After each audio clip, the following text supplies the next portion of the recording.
Hi viewers, இன்னைக்கான வீடியோவில் என்ன நடக்கலாம்னு சொல்லிட்டு பார்க்கலாம். வீடியோக்குள்ளே போகிறதுக்கு முன்னாடி நம்ம சேனலை லைக் அண்ட் சப்ஸ்கிரைப் பண்ணிவிட்டு கொஞ்சம் சப்போர்ட் பண்ணுங்கள். வாங்க இப்போ வீடியோக்குள்ளே போகலாம். எபிசோட்ஸ் ரொம்பவே பரபரப்பாக போய்கிட்டு இருக்கு. நம்ம கார்த்தி எப்படியாவது சந்திரகலாவை கையும் கழுமா மாட்ட வைக்கணும் அப்படின்னு சொல்லிட்டு ஒரு சூப்பரான பிளானை போடுறாங்க. சண்முகத்தோட ஒய்ஃப் கிட்ட போயிட்டு ஹெல்ப் கேட்குறாங்க. எனக்கு நீங்கள் ஒரே ஒரு ஹெல்ப் பண்ணுங்கள், சந்திரகலாவை எப்படியாவது கையும் கழுமா நாங்கள் மாட்ட வைக்கணும். அதனால நீங்கள் அவங்க கிட்ட கால் பண்ணி இந்த மாதிரி என்னோட ஹஸ்பண்ட் அந்த புதையிலேருந்து 100 பவுன் நகை எடுத்துட்டாரு அப்படின்னு சொல்லிட்டு சொல்லுங்க.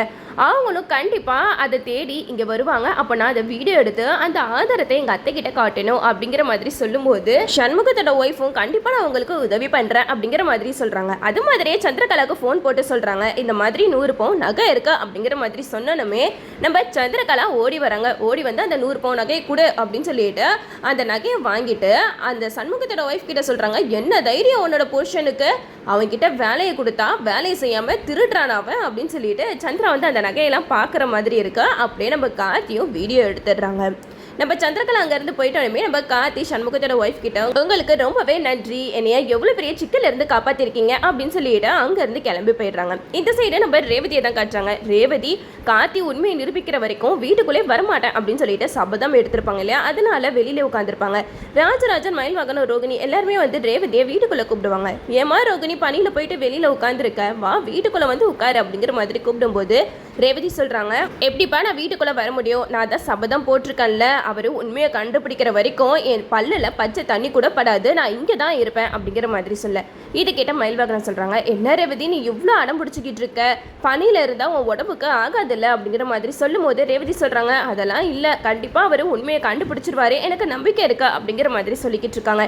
ரேவதி படுற கஷ்டத்தை பார்த்துட்டு மயில் கார்த்திக்கு ஃபோன் பண்ணி சொல்கிறாங்க, என்னப்பா கார்த்தி உண்மையை கண்டுபிடிச்சியா, இங்கே பாரு உன்னோட பொண்டாட்டி வீட்டுக்குள்ளே வரமாட்டேங்கிறா, பனியில் உட்காந்துட்டு பச்சை தண்ணி கூட குடிக்காம உட்காந்துருக்கா, அவளை பார்க்கவே ரொம்ப கஷ்டமாக இருக்குப்பா அப்படிங்கிற மாதிரி சொல்லும்போது நம்ம கார்த்தி சொல்கிறாங்க, நான் எல்லா உண்மையுமே கண்டுபிடிச்சிட்டேன், இனிமேட்டு சந்திரகலா நம்ம கிட்ட இருந்து தப்பிக்கவே முடியாது அப்படிங்கிற மாதிரி நம்ம கார்த்தி வந்து மயில் கிட்ட சொல்லிடுறாங்க.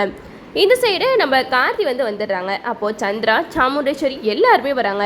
அப்போது சந்திரகலா வந்து கார்த்திகிட்ட கேட்குறாங்க, என்னப்பா டிரைவர், ஒன்னால் எந்த உண்மையும் கண்டுபிடிக்க முடியல, அப்புறம் எதுக்காக இந்த வீட்டுக்குள்ளே வர அப்படிங்கிற மாதிரி சொல்லும்போது கார்த்தி சொல்கிறாங்க, நான் தான் சொன்னல ஆதாரத்தை கண்டுபிடிச்சிட்டு தான் நான் இங்கே வருவேன்னு சொல்லிட்டு, அப்போ நான் இங்கே வந்தேன்னா உண்மையை கண்டுபிடிக்காமல நான் இங்கே வந்திருப்பேன் அப்படிங்கிற மாதிரி கார்த்தி சொல்ல. இதை கேட்ட சந்திரகலாவுக்கு தூக்கி வாரி போட்டுருச்சு. அப்படி என்ன இவன் உண்மையை கண்டுபிடிச்சிருப்பான், அவனும் ஹாஸ்பிட்டலில் இருக்கான், அதெல்லாம் கண்டுபிடிச்சிருக்க மாட்டான், சும்மா நம்ம கிட்ட பீலாக விட்டுட்டு இருக்கான் அப்படிங்கிற மாதிரி சந்திரா நினச்சிக்கிட்டு இருக்கேன்.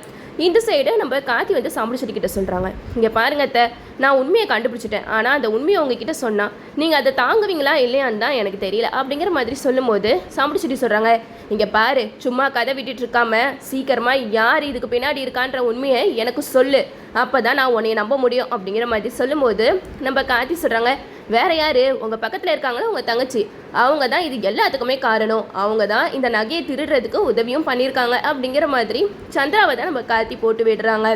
அப்போது சாமுண்டேஸ்வரி சொல்கிறாங்க, நினச்சேன் நீ கண்டிப்பாக என் தங்கச்சி மேலே தான் பழியை தூக்கி போடுவேன், நான் அப்போலேருந்தே நினச்சிட்டு தான் இருந்தேன், அது இப்போ உண்மையாயிடுச்சு. ஓ தாத்தாவும் பாட்டியும் சேர்ந்து ஆரம்பத்தில் எங்கள் அம்மாவை என்கிட்ட இருந்து பிரித்தாங்க, இப்போ என்னன்னா எனக்குன்னு ஒரே ஒரு ஆதரவாக இருக்கிற என் தங்கச்சி பிரிக்கிறதுக்காக தான் நீ வந்திருக்கியாடா அப்படிங்கிற மாதிரி சாமுண்டேஸ்வரி கார்த்தியை கேட்க.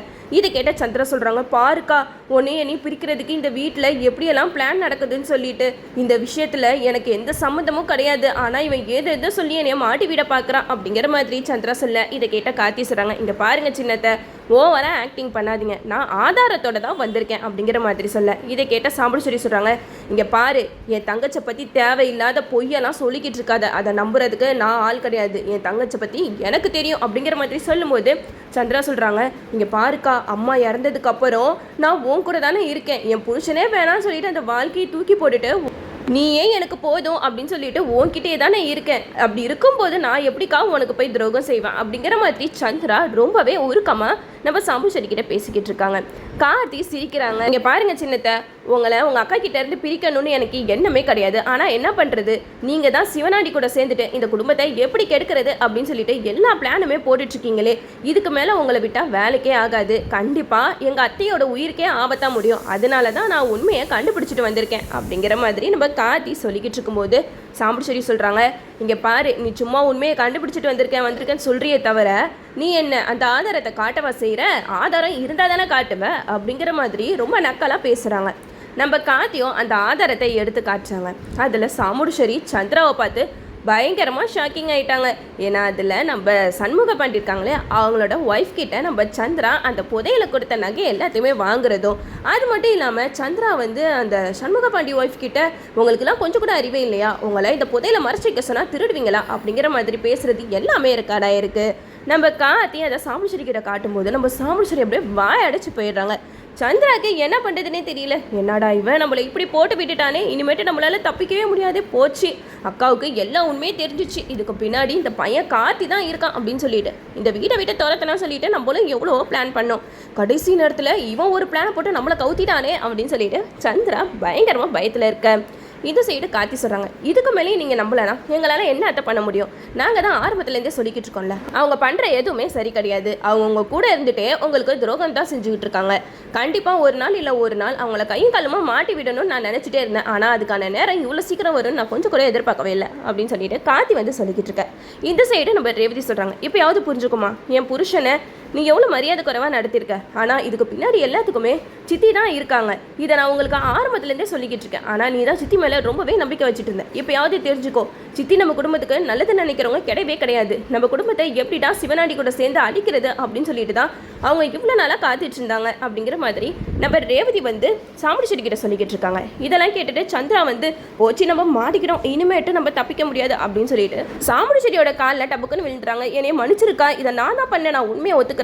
ஆனால் உன்னைய மாட்டி விடணும்னு நான் கொஞ்சம் கூட எதிர்பார்க்கவே இல்லை. அந்த கார்த்தி பையன் மேலே பழிய தூக்கி போட்டுட்டு இந்த ஊரை விட்டு அவனை துரத்தணும் தான் நான் பிளான் பண்ணிட்டு இருந்தேன். ஆனால் கடைசியில் அந்த பிளான்ல நீ மாட்டுவேன்னு சொல்லிட்டு நான் கொஞ்சம் கூட எதிர்பார்க்கவே இல்லைக்கா, என்னை மன்னிச்சிருக்கா அப்படின்னு சொல்லிட்டு நம்ம சந்திரா வந்து சாமுண்டீஸ்வரி காலில் விழுந்து கதறாங்க.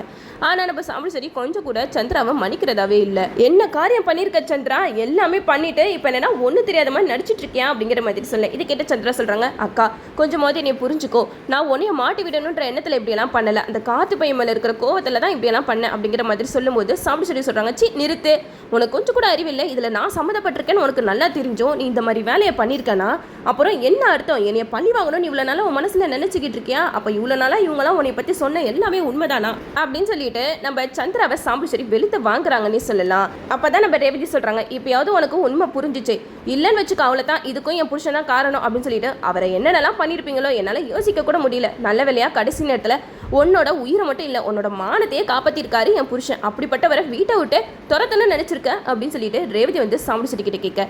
சாமுண்டீஸ்வரிக்கு கோவம் வந்து உள்ளே போயிட்டு அவங்க கையில் இருக்கிற ஒரு பொருளை எடுத்துகிட்டு வராங்க. அதை எடுத்துகிட்டு வந்து சந்திராவோட நெத்தியில் வைக்கிறாங்க.